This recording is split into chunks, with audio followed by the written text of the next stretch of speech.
Meus amigos, restam dois. Depois do empate do Liverpool com o West Ham neste sábado, a gente pode dizer com certa certeza que a Premier League será ou do Arsenal ou do Manchester City.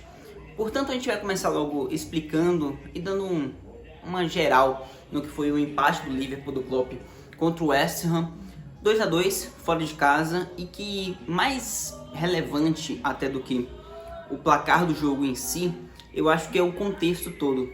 Primeiro, o Liverpool já vinha de duas derrotas, né?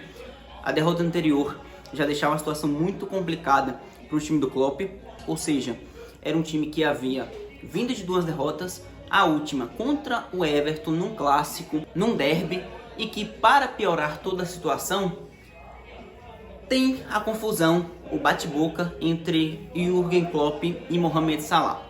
Já começa estranho quando, em uma 35ª rodada de Premier League, na qual o Liverpool precisava, além de vencer todos os jogos, depender de resultados dos adversários para tentar ser campeão, já começa estranho quando o Salah começa a partida na reserva.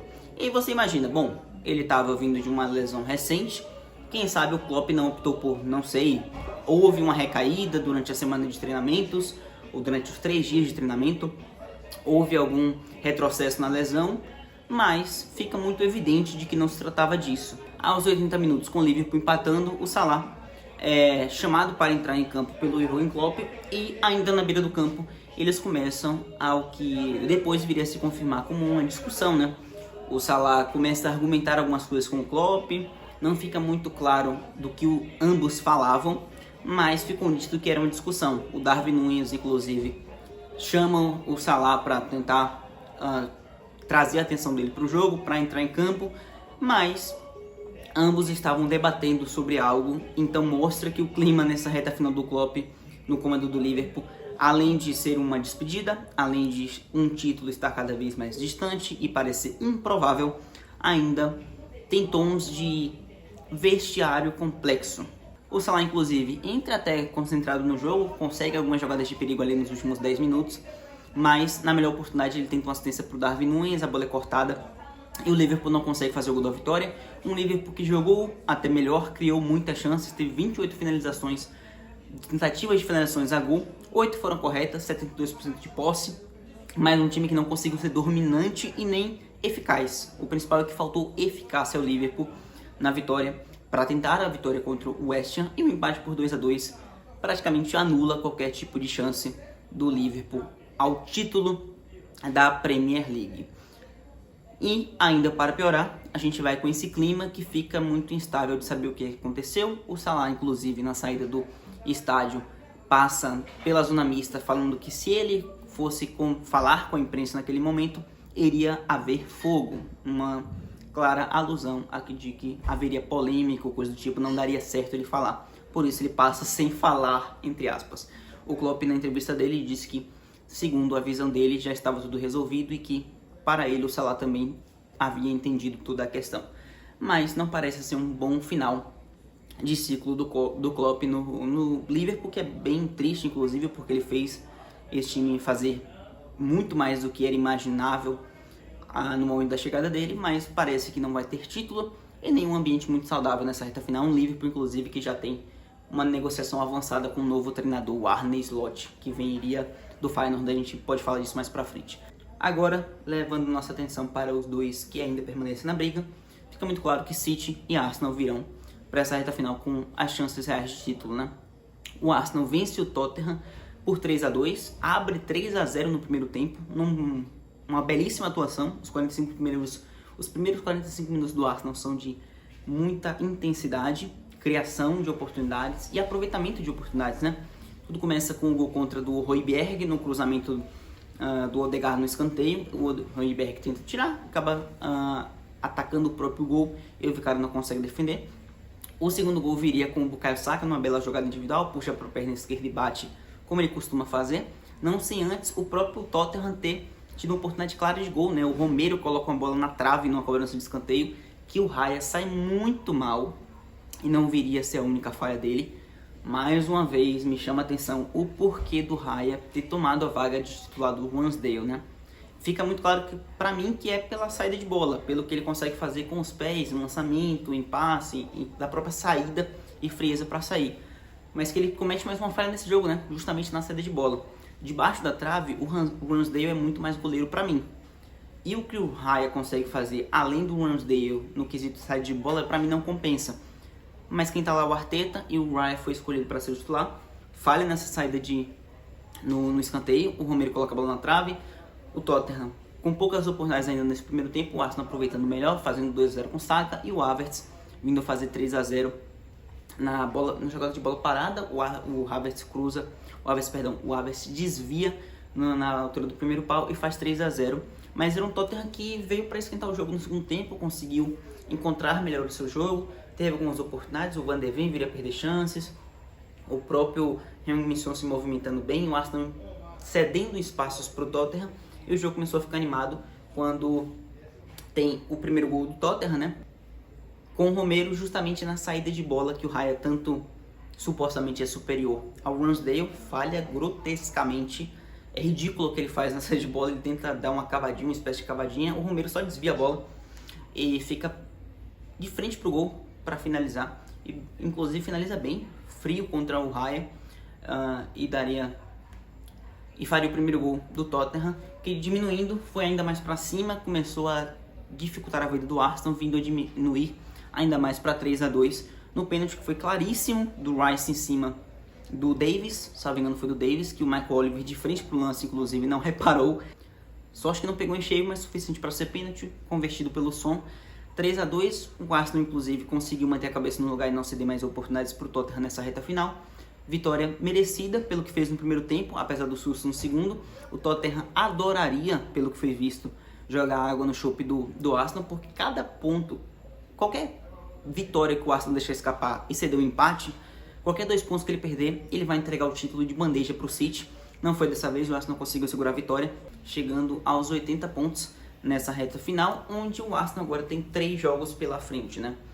Em casa contra o Bournemouth, eu acho que é uma vitória encaminhada do Arsenal, apesar do Bournemouth vir de um 3-0, uma vitória bem interessante, mas eu acho que o Arsenal vai vencer, tem mais time, tem mais qualidade e tá vindo com confiança, apesar de ele não ter feito o seu melhor contra o Tottenham no segundo tempo, mas é muito mais time que o Bournemouth.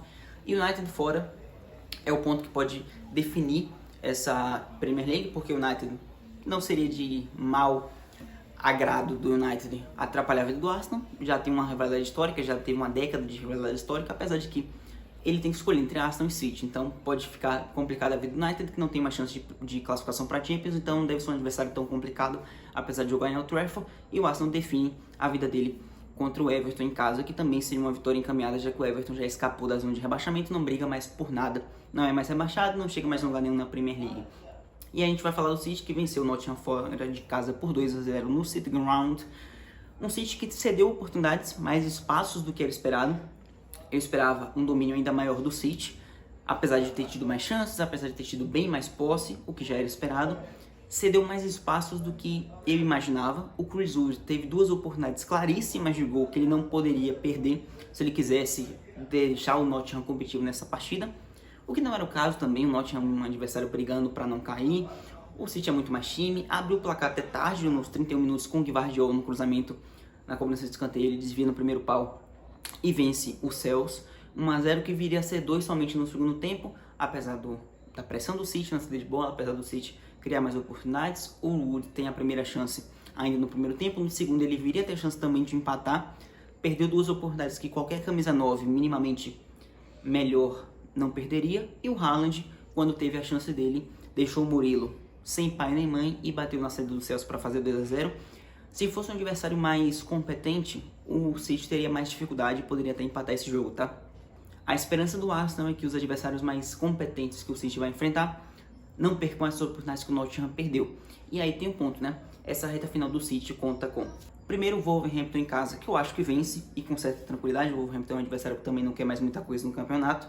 Fulham fora de casa é um incógnito, apesar do Fulham ser um adversário de meio de tabela. Tem jogadores interessantes, Andreas Pereira, Rodrigo Muniz, os brasileiros baseiam muito. É um time com certa consistência na mão do Marco Silva. E aí vem o principal, né?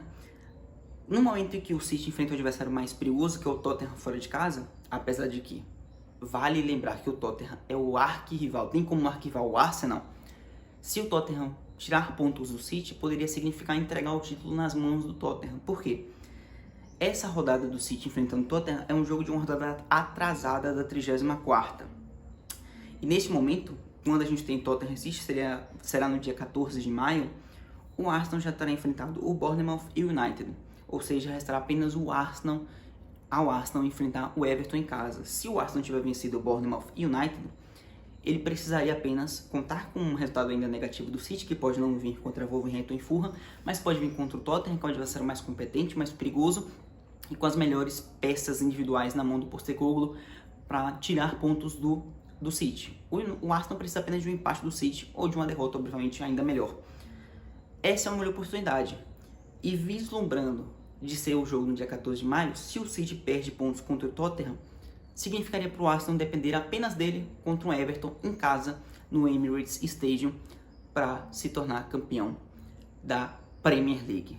O Arsenal tem que se basear no maior rival, na atuação do maior rival contra o City, muito provavelmente exclusivamente dele, para se tornar campeão da Premier League. Precisa do maior rival para ser campeão do campeonato inglês depois de 20 anos. Que coincidência, né? Que história o futebol pode nos proporcionar.